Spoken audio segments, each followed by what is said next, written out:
Hello guys, LifeHackster here, and today we are going to review and check out another Starvis 2 dashcam. And this one is from 70mai. This is the A810 dual channel 4K dashcam. 70mai sent this to me to be checked out, so thank you. I'm going to ask first and comment below who still doesn't use a dashcam.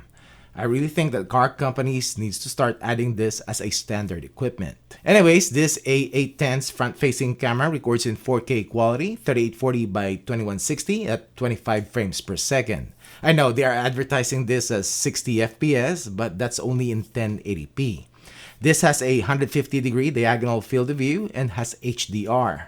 The rear-facing camera only records in 1080p at 25 FPS and has a 130-degree field of view and also has HDR. The front-facing camera has the Starvis 2 sensor, which reduces light glare at night and has a 1.8 aperture. Instead of supercapacitors, which most dashcam companies use today, this A810 uses a 500 mAh battery, which the downside is it might not be as reliable and temperature sensitive compared to the ones that uses supercapacitors. With a hardwire kit, this has smart parking mode and also time-lapse recording. But because I don't personally use parking mode, I will not test these features until this optional 4G wiring kit becomes available here in the US. I will hardwire this and subscribe for cellular data plan to get real-time alerts and remote access of the dashcam. Unfortunately, it is only available in Europe and Asia at this moment in time. This has a built-in GPS that I will turn off during testing for privacy reasons. And also this has ADAS safety alerts. Inside the box, you will get some paperwork, transparent film for mounting, and a user manual. We have the rear-facing camera, and this needs a proprietary connector. And we have a mounting tape on the back. We have the main dashcam itself. We have the 4K Starvis 2 lens, and on one side we have the micro SD card slot, USB-C power port, and the port for the wiring going to the rear camera. We have a 3-inch IPS screen, and we have the menu buttons. And on the other side, a power button. But like with other dashcams, this will automatically turn on and record when you give it power. And the lens can be tilted up or down. What else is inside the box? We have the mounting bracket, a trim push tool, a USB-C power cable, 11.5 feet. We have the rear cable, which is 19 feet plus a foot of cable attached to the rear camera itself for a total of 20 feet, which might be too short for vans and full-size SUVs. Lastly, we have a USB car charger. Okay, I'll tell you the first thing that I noticed about this dashcam. It is SD card sensitive.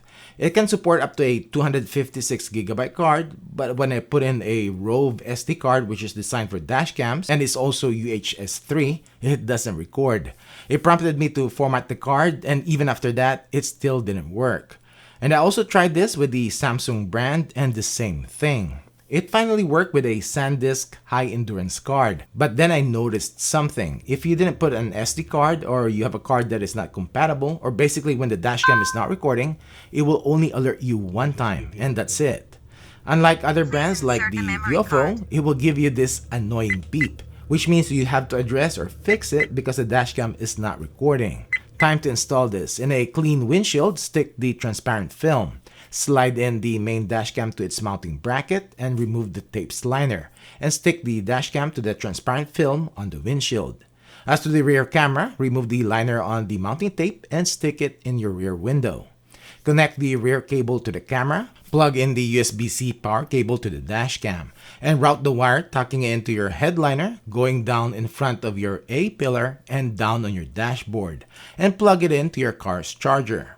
Route the rear cable wiring and plug it into your dashcam. Turn on your car, and this should also power up the dashcam. Let's check the settings. In the video settings, you have recording duration, video storage, and in resolution, you have 4K 3840 by 2160. And I'm not sure why they didn't put the frame rate. And we have 1080p in 60 and 30 FPS. And that's it. No 2K or Quad HD options. HDR, refresh rate, speed, and GPS, which I turned off. And going back, we have system settings, and these are for your Wi-Fi and screen off time. And you do have an option to keep the screen on at all times. We have format, then parking security if you have installed the hardware kit. Then you can change the settings. Smart travel, where you can change the G sensor sensitivity and also turn on and off ADAS. Download app, which with the 70mai app, and when you're close to the dashcam, you can also access the dashcam settings and also watch and download the recorded events. Now let's check out the video quality.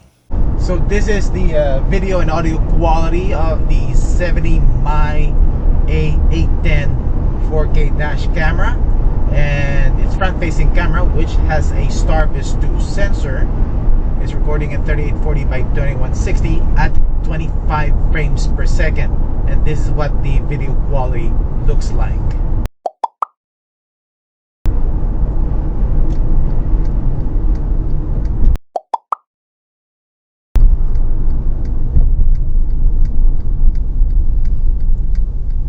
And it also has a rear-facing camera. This kit that I got has a rear-facing camera, recording in 1080p and only at 25 frames per second also. And this is what the video quality looks like.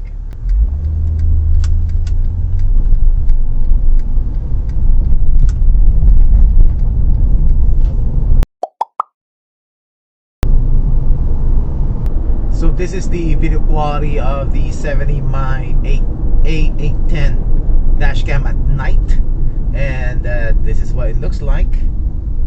The front-facing camera has a Starvis 2 sensor. Let's see if it can read plates in front of me,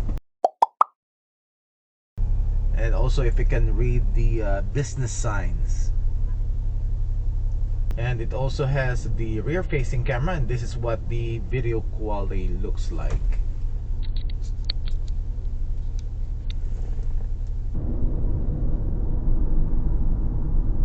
Caution, front car. Lane departure. Lane departure.